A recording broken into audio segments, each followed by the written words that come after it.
अरे बच्चों, class 11th का साइकोलॉजी का एग्जाम हो चुका है। बहुत सारा रिक्वेस्ट आ रहा था कि इसका आंसर की जल्दी से बता दीजिए। कल मेरा मोबाइल ऑफ हो गया था जिसके कारण मैं वीडियो नहीं बना पाया हूँ। आज आप लोग को आंसर बता रहे हैं, आप लोग मिला लीजिए। और चैनल पर पहली बार है तो जरूर सब्सक्राइब कर ले, क्योंकि 12th क्लास में महत्वपूर्ण प्रश्नों की जानकारी आपको इस चैनल के माध्यम से मिलती रहेगी। तो चलिए हम लोग आज कुछ नया सीखते हैं।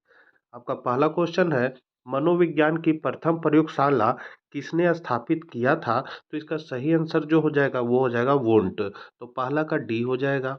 दूसरा क्वेश्चन है आपका, भारत में मनोविज्ञान की पहली प्रयोगशाला कहाँ खुली? तो ये खुला था आपका कलकत्ता में। तो दूसरा का सी हो जाएगा।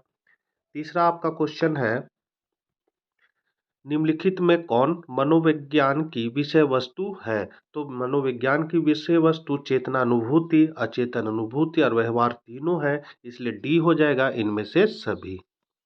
चौथा नंबर है आपका, जिस मनोविज्ञान में व्यवहारों का अध्ययन सामाजिक परिस्थिति में किया जाता है उसे कहते हैं, तो उसे हम लोग सामाजिक मनोविज्ञान कहते हैं। तो आपका चौथा का ए हो जाएगा।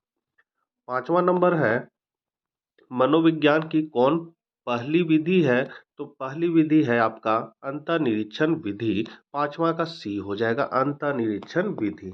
छठा नंबर है, प्रयोग विधि का मौलिक गुण क्या है? तो इसका मौलिक गुण है आपका प्रमाणीकरण। तो छठा का बी हो जाएगा प्रमाणीकरण। सातवां नंबर है, मानसिक रोगों की उत्पत्ति का प्रमुख कारण मानसिक द्वंद्व होता है। इसमें मानसिक द्वंद्व निम्नांकित में किस श्रेणी का कारक है? तो ये आपका एक मनोवैज्ञानिक कारक है। सातवां का डी हो जाएगा। आठवां नंबर है, वाटसन ने मनोविज्ञान की विषय वस्तु के रूप में किसको माना? तो व्यवहार को माना था। आठवां का आपका ए हो जाएगा।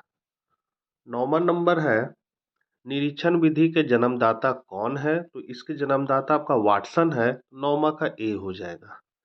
10वां नंबर है, पीयूष ग्रंथि कहाँ स्थित होती है? तो ये मस्तिष्क में स्थित होती है। तो यहाँ पर 10वां का ए हो जाएगा मस्तिष्क में।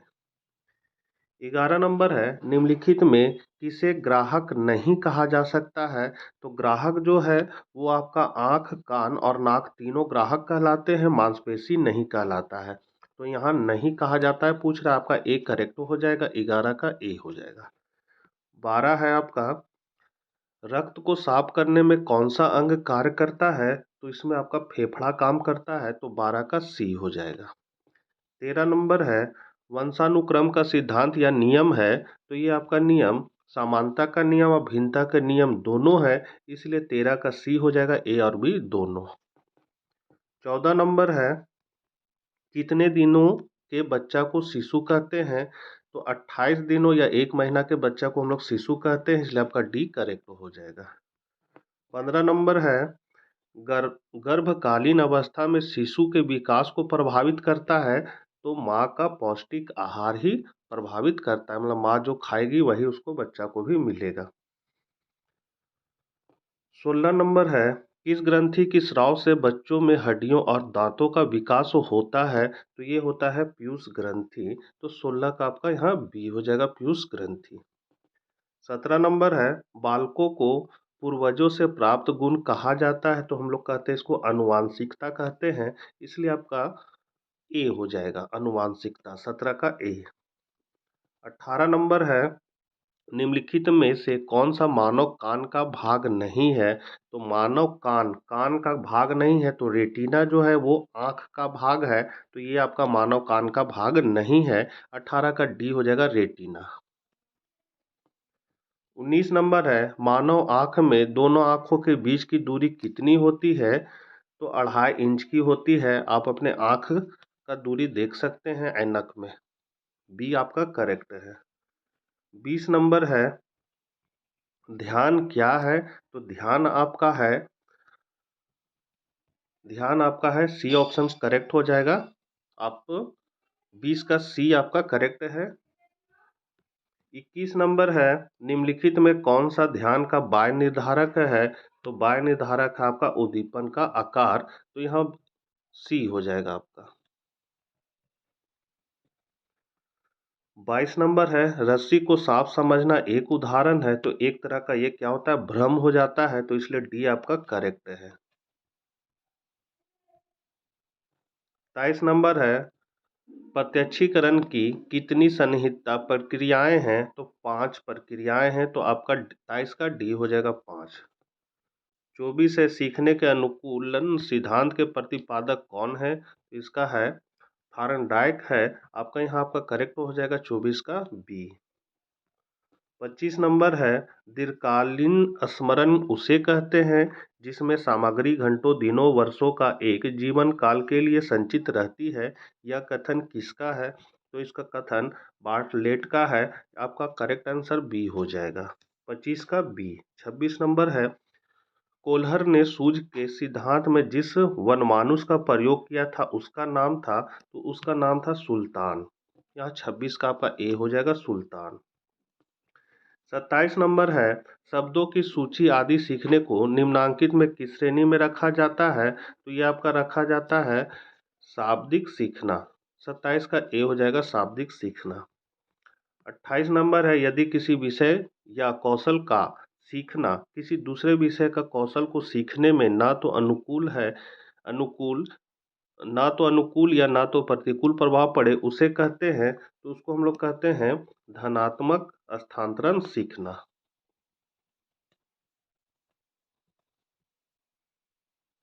27 सॉरी, इसको हम लोग कहते हैं, सॉरी, इसका हो जाएगा आपका शून्य स्थानांतरण सीखना। 28 का सी हो जाएगा, शून्य स्थानांतरण सीखना।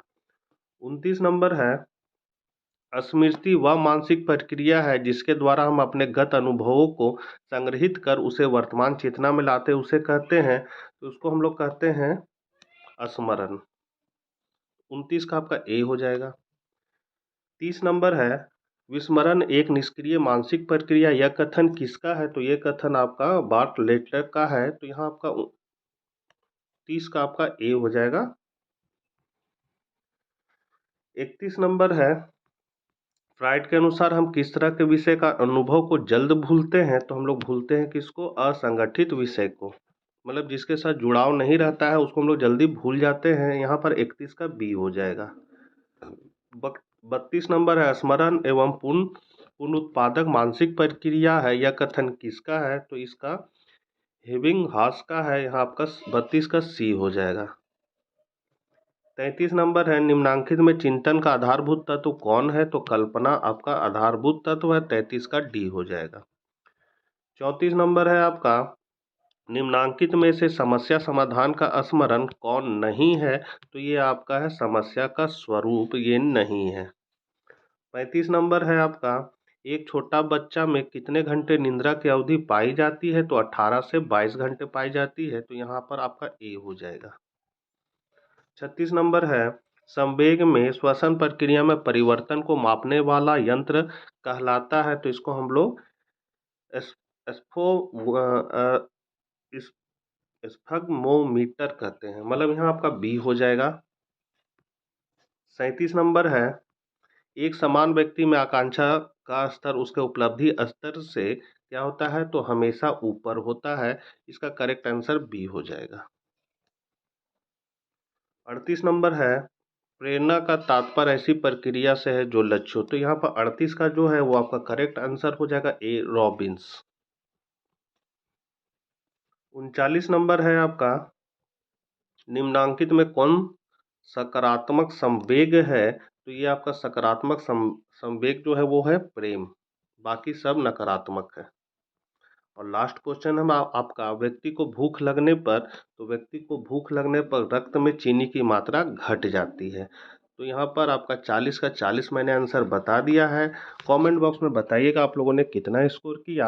और चैनल पर नए हैं, 12th क्लास के लिए महत्वपूर्ण प्रश्नों की जानकारी चाहिए तो चैनल को जरूर सब्सक्राइब कर ले। तो चलिए अलविदा लेते हैं। जय हिंद, जय भारत।